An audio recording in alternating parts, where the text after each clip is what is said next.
एक रात और सब कुछ खत्म। घरों की दीवारें देखते ही देखते पानी में समा गई। लोगों ने अपनी आंखों के सामने अपने परिवार, अपनी मेहनत और अपनी पूरी जिंदगी बहते हुए देखी।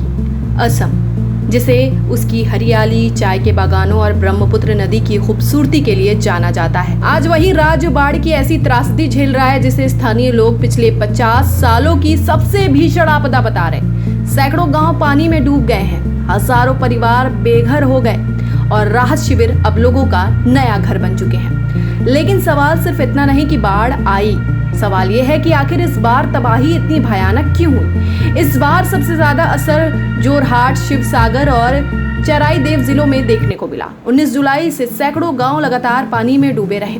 कई इलाकों में 3 से 4 फीट तक पानी भर गया, जबकि कुछ गांव पूरी तरह जलमग्न हो गए। बिजली ठप, पीने के पानी का संकट, सड़क संपर्क खत्म और राहत सामग्री पहुंचाना भी प्रशासन के लिए बड़ी चुनौती बन गया। स्थानीय लोगों का कहना है कि उन्होंने अपने जीवन में ऐसी बाढ़ कभी नहीं देखी। उनके मुताबिक आधी रात अचानक तेज धमाके जैसी आवाज आई और कुछ ही मिनटों में नदी गांव के भीतर घुस आई। लोगों को संभलने का मौका तक नहीं मिल पाया। सबसे दर्दनाक कहानी है एक 38 साल के पुरुष की। उनका पूरा परिवार, पत्नी, बेटा और छोटी बेटी तेज बहाव में उनकी आंखों के सामने बह गए। मंगल बताते हैं कि करीब 25 लोग जान बचाने के लिए एक पक्के मकान की दूसरी मंजिल पर चढ़ गए थे, लेकिन पानी वहां भी पहुंच गया। उन्होंने अपने बच्चों का हाथ पकड़ रखा था, लेकिन बहाव इतना तेज था कि हाथ छूट गया और पूरा परिवार हमेशा के लिए बिछड़ गया। इसी तरह जोरहाट जिले के बिजित पात्रों का घर, जिसे उन्होंने वर्षों की मेहनत से बनाया था, कुछ ही मिनटों में नदी में समा गया। अब पूरा परिवार सड़क किनारे राहत शिविर में रहने को मजबूर है। इस बार तबाही की सबसे बड़ी वजह सिर्फ असम की बारिश नहीं थी। 18 और 19 जुलाई को पड़ोसी राज्य नागालैंड में भारी वर्षा और बादल फटने की घटनाएं हुई, जिसके बाद दिखो नदी अचानक उफान पर आ गई। नदी का पानी तेजी से असम के मैदानी इलाकों में पहुंचा और सबसे ज्यादा नुकसान शिवसागर और आसपास के इलाकों में हुआ। कई गांवों में लोगों को रातों रात घर छोड़ने पड़े। खेत, मवेशी, फसल सब कुछ पानी में डूब गया।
बाढ़ का असर सिर्फ गांव तक सीमित नहीं रहा, रेलवे ट्रैक भी पानी में डूब गए।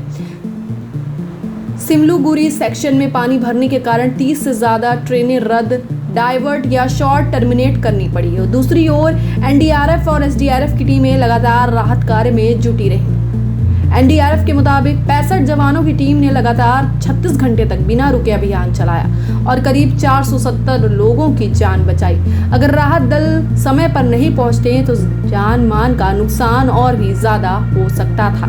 हालांकि अब कई इलाकों में पानी धीरे धीरे उतर रहा है, लेकिन मुश्किलें अभी खत्म नहीं हुई हैं। आधिकारिक आंकड़ों के मुताबिक इस साल बाढ़ से 75 लोगों की मौत हो चुकी है। करीब 3.5 लाख लोग अब भी प्रभावित हैं। सैकड़ों गांव में हालात सामान्य होने में अभी समय लगेगा। 45,000 हेक्टेयर से ज्यादा कृषि भूमि अब भी पानी में डूबी हुई है। 81 राहत शिविरों में हजारों लोग रह रहे हैं, जहां भोजन, पीने का पानी, दवाइयां और जरूरी सामान उपलब्ध कराने की कोशिश की जा रही है। असम में हर साल बाढ़ आती है, लेकिन इस बार की त्रासदी ने कई परिवारों की पूरी जिंदगी बदल दी।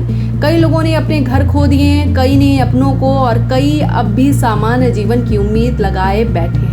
प्रशासन राहत और बचाव कार्य में जुटा है, लेकिन असली चुनौती होगी इन हजारों परिवारों को फिर से उनके पैरों पर खड़ा करना। फिलहाल सबसे बड़ा सवाल यही है, क्या हर साल आने वाली इस तबाही का कोई स्थायी समाधान निकलेगा या फिर अगला मॉनसून एक बार फिर ऐसी ही विनाशकारी तस्वीर लेकर आएगा।